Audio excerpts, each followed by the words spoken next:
और प्रदेश में क्या कुछ कोरोना को लेकर हालात है, जानने के लिए सहयोगी जयपुर से सचिन कुमार हमारे साथ जुड़े हैं, साथ ही उदयपुर से कपिल श्रीमाली और जोधपुर से ललित हमारे साथ जुड़े हैं। सबसे पहले चलेंगे जयपुर और बात करेंगे सहयोगी सचिन से। सचिन, एक तरफ हम देख सकते हैं प्रदेश में सियासी पारा हाई है और दूसरी तरफ कोरोना ग्राफ भी लगातार हाई और बढ़ता हुआ दिखाई दे रहा है। जयप्रति, आपने बिल्कुल सही कहा कि जिस तरह से अगर कोरोना के ग्राफ को देखें तो वो लगातार बढ़ता जा रहा है और खास करके जो पॉजिटिव मरीजों की जो संख्या है उसमें काफ़ी तेज़ी से इजाफा हो रहा है। और पिछले अगर 15 दिन को अगर हम देखें, क्योंकि 1 जुलाई के बाद से लगातार 500 से ऊपर के केसेस की संख्या बनी हुई है। कभी ये आंकड़ा जो है 800 से ऊपर भी जा चुका है, जिसमें 866 केसेस 13 जुलाई को सबसे ज़्यादा सामने आए थे। उसके पहले अभी अगर 2 दिन पहले देखें तो 737 केसेस सामने आए थे। तो ये बता रहा है कि किस तरह से समाज में जो लोगों को जो 3 नियम बताए गए थे उनकी पालना जो है उन्होंने नहीं की। सोशल डिस्टेंसिंग जो है वो मेंटेन नहीं हो रही है। लोग मास्क जो लगाना चाहिए आवश्यक रूप से उसका पालन नहीं कर रहे हैं, मास्क नहीं लगा रहे हैं। तो ऐसे में जिस तरह से पॉजिटिव केसेस बढ़ रहे हैं उसके साथ साथ लेकिन अगर हम देखें तो मौतों पर जो है वो कंट्रोल हुआ है। और जो मौतें जो जिस तरह से 10 या उससे ऊपर भी फिगर चला गया था बीच में जून के अंतिम सप्ताह में, उस पर कहीं कुछ हद तक कंट्रोल लगा है। लेकिन मौतों का सिलसिला भी अभी नहीं थमा है। आज ही जो है सुबह यह आंकड़ा 550 हो गया है, यानी 550 लोग जो हैं वो कोरोना की वजह से मौत के मुंह में जा चुके हैं। और अस्पतालों की अगर हम बात करें तो 6700 से ज़्यादा मरीज इस समय पूरे प्रदेश में इस समय अस्पतालों में इलाज के लिए भर्ती हैं। और प्रवासी पॉजिटिव की बात भी करें तो 6500 से ज़्यादा केसेस जो हैं वो प्रवासी पॉजिटिव के आ चुके हैं। तो ये एक देखने वाली बात है कि पूरे प्रदेश में जहां एक और 8 महत्वपूर्ण जानकारी आपने दी। सचिन, चलिए रुक कर लेते हैं। सहयोगी कपिल श्रीमाली का उदयपुर से हमारे साथ जुड़े हैं। कपिल, अगर हम वहां की बात करें तो आंकड़े क्या कहते हैं, और साथ ही अगर हम देखें तो सबसे ज्यादा जो केसेस बढ़ रहे हैं उसे देखकर यही लगता है कि लोग सख्ती से जो नियम है उनकी पालना नहीं कर रहे हैं।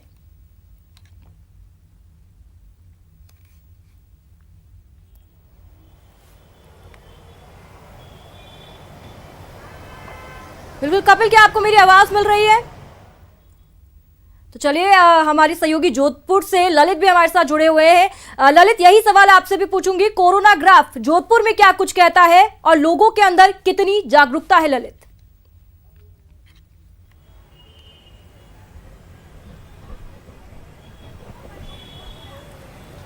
तो चलिए हमारे सहयोगियों का हम लगातार रुक करेंगे। लेकिन अगर हम बात करें हमारे जैसे कि हमारी सहयोगी सचिन ने हमें बताया कि सैंपलिंग ज्यादा हो रही है, टेस्टिंग ज्यादा हो रही है, इसलिए केसेस भी ज्यादा आ रहे हैं, लेकिन मौतों का जो आंकड़ा है उस पर कहीं ना कहीं कंट्रोल होता हुआ दिखाई दे रहा है। और अगर रिकवरी रेट की हम बात करें तो राजस्थान में रिकवरी रेट देश में किसी भी राज्य से सर्वाधिक है, जो कि एक बहुत बड़ी राहत की खबर है राजस्थान के लिहाज से।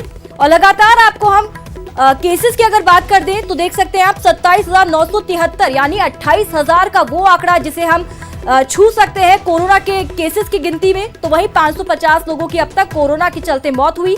ऐसे में लोगों को जरूरी है कि वो जागरूक रहें और जो तमाम नियम है, जो तमाम गाइडलाइंस है उनका पालन सख्ती से करें, गाइडलाइंस को फॉलो करें। ये सबसे ज्यादा जरूरी है क्योंकि 2 गज की दूरी यहाँ पर बेहद जरूरी है, जिसे शायद लोग उतनी गंभीरता से लेते हुए दिखाई नहीं दे रहे हैं। और हमारी सहयोगी ललित हमारे साथ जुड़े हुए लगातार, उनसे बात कर लेते हैं। ललित, अगर हम जोधपुर की बात करें वहां पर किस तरीके के हालात हैं और क्या कोई राहत की खबर जोधपुर से? डिस्कनेक्ट हो गया था सर फोन। देखिए जोधपुर की अगर बात करूं तो लगातार मामले बढ़ते जा रहे हैं। जोधपुर आज भी प्रदेश में नंबर 1 है कोरोना पॉजिटिव आंकड़ों को लेकर। कल भी 70 मरीज सामने आए, लेकिन जुलाई का महीना बहुत खतरनाक साबित हो रहा है। लगातार 9 शतक अब तक लग चुके हैं और लगातार आंकड़े सामने आ रहे हैं। और यही कारण है कि आंकड़ों बढ़ते आंकड़ों के साथ साथ जो है वो मौत का आंकड़ा भी बढ़ रहा है। 76 मौतें अब तक जोधपुर शहर में हो चुकी है। तो ये आंकड़े अपना पे चौंकाते हैं, लेकिन कारण साफ है, लोग सोशल डिस्टेंसिंग का पालना नहीं कर रहे हैं। जब से अनलॉक शुरू हुआ है लगातार लापरवाही की जा रही है, मार्केट में बिना मास्क देखे जाते हैं और यही कारण है कि लगातार ये आंकड़े बढ़ रहे हैं। बिल्कुल बिल्कुल। हमारे सहयोगी सचिन भी हमारे साथ लगातार जुड़े हुए हैं और कपिल भी जुड़े हुए हैं। चलिए रुक कर लेते हैं उदयपुर से सहयोगी कपिल का। कपिल, अगर हम देखें देश के कई राज्यों में इस तरीके के हालात हो गए हैं कि लॉकडाउन लगाना पड़ा, क्या राजस्थान भी लॉकडाउन की दिशा में आगे बढ़ते हुए दिखाई दे रहा है? कपिल, और उदयपुर के आंकड़े भी बता दीजिएगा। देखिए उदयपुर में भी लगातार जो संक्रमित मरीज हैं उनकी संख्या में बढ़ोतरी हो रही है और अब 946 पॉजिटिव मरीज उदयपुर में हो चुके हैं। इसके साथ ही जो एक्टिव केस की संख्या है वो भी लगातार 100 से ज्यादा बनी हुई है, जो कि एक चिंता का विषय है। लॉकडाउन की अगर बात करें तो राजस्थान सरकार ने स्पष्ट कर दिया है कि उन्होंने गाइडलाइन की सख्ती से पालना कराने का निर्देश लिया है, बॉर्डर पर यातायात को नियंत्रित करने का निर्देश दिया है और इसी के साथ में जो कोरोना प्रोटोकॉल के तहत जो रूल्स बनाए गए थे उन रूल्स को पालना कराने के लिए स्पष्ट तौर से अधिकारियों को निर्देशित किया गया है।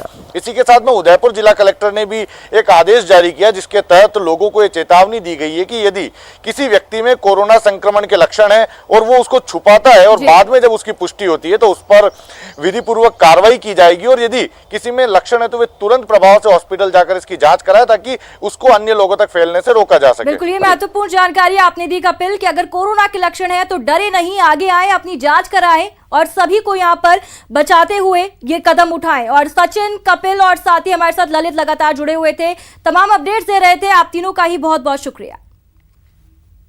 और एक बड़ा अपडेट आपको दे दें, कांग्रेस प्रदेश अध्यक्ष प्रेस कॉन्फ्रेंस करेंगे दोपहर 1 बजे। गोविंद सिंह डोटासरा प्रेस कॉन्फ्रेंस करेंगे। होटल फेयरमाउंट पर प्रेस कॉन्फ्रेंस रखी गई है, तो पीसीसी चीफ डोटासरा की अब से कुछ ही देर में प्रेस कॉन्फ्रेंस है।